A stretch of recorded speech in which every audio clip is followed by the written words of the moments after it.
Hello friends, welcome to विज्ञान तक। Friends, ये NCERT 11th के बायोलॉजी का फुल कोर्स चल रहा है। अध्याय नंबर है 9 और अध्याय का नाम है जैव अणु। फ्रेंड्स, मैंने इस चैप्टर का 10 वीडियो पहले ही बना दिया है। यह 11वां पार्ट है। अगर आपने वो सभी वीडियो जो नहीं देखे हैं तो ऊपर आपको आई बटन पे या फिर नीचे डिस्क्रिप्शन में उनका लिंक मिल जाएगा। आप जा करके वहां से उन सभी वीडियो को देख सकते हैं ताकि आपको यह वीडियो अच्छे से समझ में आ सके। फ्रेंड्स, यह जो बायोलॉजी का सीरीज चल रहा है वो सभी हिंदी मीडियम के जो एग्जाम होते हैं उसके लिए लाभदायक हैं, क्योंकि इसमें मैं NCERT का जो 11th का बुक है उसे लाइन बाय लाइन कवर करता हूं। तो चलिए अब बिना किसी देरी के इस वीडियो को शुरू करते हैं। और आज हमें सबसे पहले पढ़ना है एंजाइम क्रियाविधि को प्रभावित करने वाले कारक, यानी एंजाइम की क्रियाविधि को कौन कौन से कारक हैं जो उसे प्रभावित करते हैं। ये सारा कुछ हम लोग आज देखने वाले हैं। जो कारक प्रोटीन की तृतीय संरचना को प्रदर्शित करते हैं वे एंजाइम की सक्रियता को भी प्रभावित करते हैं, जैसे तापक्रम, pH, क्रियाधार की सांद्रता में परिवर्तन या किसी विशिष्ट रसायन का एंजाइम से बंध उसकी प्रक्रिया को नियंत्रित करते हैं। ये हम लोगों ने पढ़ा था कि जो भी कारक हैं जो प्रोटीन की तृतीयक संरचना में क्या करते हैं, परिवर्तन लाते हैं। तो हमने बताया था कैसे जुड़ा हुआ रहता है। ये प्राथमिक संरचना है, ऐसे द्वितीयक संरचना होती है और तृतीयक संरचना ऐसे घूमी हुई होती है, एक में एक जुड़ा हुआ रहता है। तो तृतीयक संरचना को जो कारक प्रभावित करते हैं वे किसको, एंजाइम को भी प्रभावित करते हैं, जैसे तापक्रम हो गया, pH हो गया।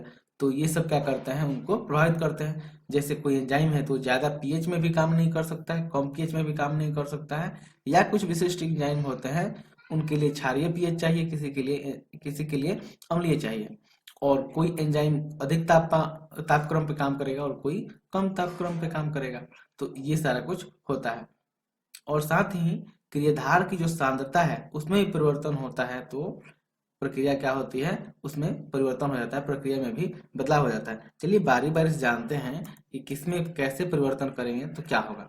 सबसे पहला है तापक्रम व pH, यानी इसमें जानते हैं हम लोग कि तापक्रम और pH का प्रभाव कैसे पड़ता है। एंजाइम सामान्यतः तापक्रम व pH के लघु परिसर में कार्य करता है। प्रत्येक एंजाइम की अधिकतम क्रियाशीलता एक विशेष तापक्रम व pH पर ही होती है, जिसे क्रमशः इष्टतम तापक्रम व pH कहते हैं। देखिए, लघु परिसर का मतलब क्या हुआ। लघु परिसर का मतलब होता है रेंज, यानी कम ही रेंज में। जैसे मान लीजिए कोई एंजाइम है जो 7 के pH पे काम करता है। अब इसका लघु परिसर का क्या मतलब हो सकता है 6.7 पे कार्य कर जाए, या 6.5 पे कार्य कर जाए, या फिर ऊपर जाए तो 7.5 पे काम कर जाए, या फिर 8 तक काम कर जाए, लेकिन इससे ज्यादा नहीं। ऐसा नहीं है कि उसका 7 pH पे वो काम करने वाला है, अब आप उसको 3 pH दे दीजिए तो 3 के pH पे वो काम नहीं करेगा। या फिर 7 का है, आप उसको 10 या 11 का 12 का pH दे दीजिए तो उसमें वो एंजाइम कार्य नहीं करेगा। उसी की तरह तापक्रम भी है। मान कर चलते हैं कि कोई एंजाइम है जो 20 डिग्री सेल्सियस पे काम करने वाला है, आप उसको 40 डिग्री सेल्सियस दे दीजिएगा तो यहाँ पे वो एंजाइम काम नहीं करेगा, क्योंकि देखिए 40 में और 20 में और 40 में कितना अंतर है, ये सीधा दुगुना है। तो ये कहने का मतलब है कि ये कम ही परिसर में काम करते हैं, यानी उनके pH और तापक्रम में थोड़ा सा भी बदलाव कीजिएगा तो ठीक है, ज्यादा होने पे वो काम नहीं करेंगे। इस इष्टतम मान के ऊपर या नीचे होने से क्रियाशीलता घट जाती है। देखिए, जिस तापमान पे वो काम करते हैं उसे ऊपर जाइएगा या नीचे जाइएगा, दोनों ही स्थिति में क्रियाशीलता घट जाएगी। यानी कहने का मतलब है जो क्रिया की दर है वो घटती जाएगी, और एक समय ऐसा आएगा कि उसकी जो क्रियाशीलता है वो बिल्कुल शून्य हो जाएगी। निम्न तापक्रम एंजाइम को अस्थायी रूप से निष्क्रिय अवस्था में सुरक्षित रखता है, जबकि उच्च तापक्रम एंजाइम की क्रियाशीलता को समाप्त कर देता है, क्योंकि उच्च तापक्रम एंजाइम के प्रोटीन को विकृत कर देता है। अब इसको समझिए। देखिए, मैंने बताया कि ये तापक्रम आप कम कीजिएगा या ज्यादा कीजिएगा, दोनों में ही जो प्रोटीन जो इसकी एंजाइम की क्रियाशीलता है वो स्लो होगी। अब देखिए, अगर मान लीजिए कि कोई ऐसे, फिर वही एग्जांपल लेते हैं, मान लीजिए कि 20 डिग्री सेल्सियस पे है जो कोई एंजाइम काम कर रहा है, ठीक है। आप उसका तापक्रम घटाते घटाते 10 डिग्री ले गए, फिर और घटाते घटाते 0 डिग्री सेल्सियस ले गए, तो 0 डिग्री सेल्सियस पे क्या होगा, उसकी क्रियाशीलता तो बिल्कुल जीरो हो जाएगी। लेकिन एंजाइम बचा हुआ रहेगा। फिर आप जैसे ही तापक्रम बढ़ाइएगा फिर से एंजाइम सक्रिय हो जाएगा और अपना कार्य करने लगेगा। लेकिन यही इसका उल्टा करें आप यहाँ से 20 से 30 करें, फिर इसके 40 करें, तो क्या होगा, तापक्रम बढ़ने पे तो जो एंजाइम की क्रियाशीलता है वो स्लो होती जाएगी, और बहुत ज़्यादा ताप होने पे क्या हो जाएगा, एंजाइम की क्रियाशीलता नष्ट हो जाएगी। उसके बाद आप तापक्रम चाहे कम कर लीजिए फिर भी एंजाइम काम नहीं करेगा। ठीक है, यानी यहाँ पे समझने वाली बात यह है कि एंजाइम का तापक्रम कम करें या तापक्रम अधिक करें, दोनों स्थिति में क्रियाशीलता घटती है। लेकिन अगर आप तापक्रम कम कर देते हैं तो एंजाइम सुरक्षित रह जाता है, फिर आप तापक्रम बढ़ाइएगा तो एंजाइम काम करने लगेगा। लेकिन इसका उल्टा होता है, जब तापक्रम आप बढ़ाते हैं तो क्रियाशीलता तो शुरू होती ही है, साथ में एंजाइम भी नष्ट हो जाता है। मुझे उम्मीद है आपको ये समझ में अच्छे से आ गया होगा।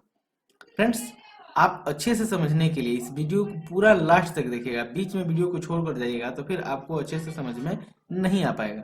क्रियाधार की सांद्रता, क्रियाधार की सांद्रता के बढ़ने के साथ साथ पहले तो एंजाइम क्रिया की गति बढ़ती है। देखिए, एंजाइम जो क्रियाधार की सांद्रता है उसे एस से दिखाते हैं, यानी सबस्ट्रेट है वो, और जो एंजाइम की क्रिया की गति है उसे भी से दिखाया जा रहा है। यानी आप क्रियाधार की सांद्रता बढ़ाइएगा तो पहले तो क्या होगा कि गति बढ़ेगी। ठीक है, अभिक्रिया अंततोगत्वा सर्वोच्च गति यानी वी मैक्स प्राप्त करने के बाद क्रियाधार, यहाँ पे फिगर में हम लोग आ जाते हैं। ठीक है, यहाँ पे देखिए, क्रियाधार की सांद्रता बढ़ने पर भी अग्रसित नहीं होती है। आप यहाँ पे फिगर पे अच्छे समझ में आ जाएगा। ये देखिए, ये पीएच है, ऐसे जा रहा है फिर बढ़ के घट रहा है, फिर ये तापक्रम है, ऐसे ये भी जा रहा है और घट करके पहले बढ़ रहा है फिर घट रहा है। अब देखिए क्रियाधार की सांद्रता का क्या असर होता है, इसे भी आप अब समझ लीजिए। देखिए, जैसे पहले पीएच बढ़ा रहे हैं तो जहाँ पे उस पर जाइए क्रियाधार, वहां पे उसका दर तेज होगा, फिर पीएच का मान बढ़ेगा तो वो घट जाएगा। यानी ऐसे समझिए, यहाँ पे कोई एंजाइम है वो अच्छे से काम करेगा, इधर कीजिएगा तभी उसकी क्रियाशीलता घटेगी, इधर कीजिएगा तभी उसकी क्रियाशीलता घटेगी। यानी पीएच का मान चाहे घटाएं या फिर बढ़ाएं, दोनों ही स्थिति में उसकी क्रियाशीलता घटती है। वैसे ही तापक्रम है, तापक्रम इधर ले जाइएगा यानी घटाइएगा तब भी क्रियाशीलता घटेगी, और तापक्रम को बढ़ाइएगा तब भी क्रियाशीलता बढ़ेगी, सॉरी घटेगी। यहाँ पे देखिए, ये इधर क्या हो रहा है, ये क्रियाधार बढ़ रहा है, ऐसा ना, इधर देखिए तीर, ये क्या हो रहा है, इधर क्रियाधार बढ़ रहा है और ऊपर जाइएगा तो गति बढ़ रहा है। तो आप देखिए, जैसे जैसे आप यहाँ पे क्या करते हैं, क्रियाधार की सांद्रता को बढ़ाते जाते हैं तो ये देखिए गति बढ़ती जाती है। यानी जैसे इधर आप बढ़ रहे हैं इस दिशा में, यानी क्रियाधार की सांद्रता बढ़ा रहे हैं तो गति बढ़ रही है।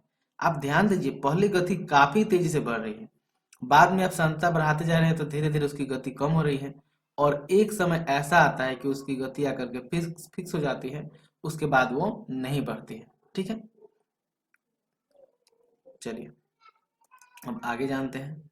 ऐसा इसलिए होता है कि एंजाइम के अणुओं की संख्या क्रियाधार के अणुओं से कहीं कम होती है, और इन अणुओं से एंजाइम के संतृप्त होने के बाद एंजाइम का कोई भी अणु क्रियाधार के अतिरिक्त अणुओं से बंधन करने के लिए मुक्त नहीं बच पाता है।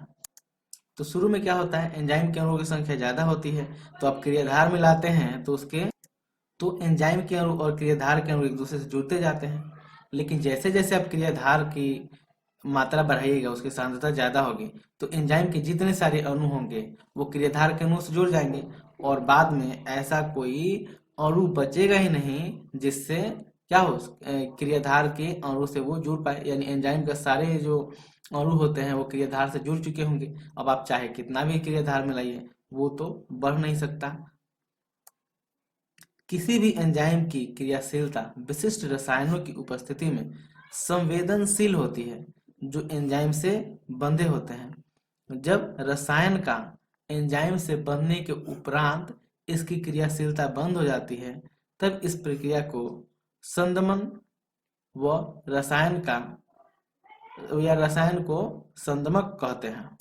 देखिए, किसी भी एंजाइम की जो क्रियाशीलता होती है वो किसी विशिष्ट रसायन में ही होती है, वो उसके लिए वही रसायन मिलेगा तभी वो एंजाइम काम करेगा, नहीं तो नहीं करेगा। ठीक है। और जब रसायन का एंजाइम से बंधने के उपरांत इसकी क्रियाशीलता बंद हो जाती है तो इस प्रक्रिया को संदमन कहते हैं। यानी मान लीजिए कि एंजाइम है वो किसी ऐसे रसायन से मिल जाए जिस रसायन में वो काम करने के लिए बना ही ना हो, तो इस प्रक्रिया को क्या कहेंगे? संदमन। तथा जिस रसायन में वो बना है उसको कहेंगे हम लोग संदमन। ठीक है। तो ये भी याद रखिएगा कि एंजाइम अपने विशिष्ट रसायन में ही काम करता है।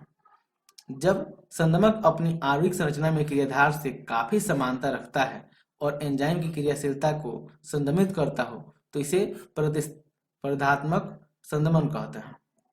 अब देखिए, जो संदमक है वो क्या करता हो कि एंजाइम जिस अणु में काम कर मतलब जिस तरह के माध्यम में जिस रसायन में काम करने के लिए बना हो उससे काफी समान हो।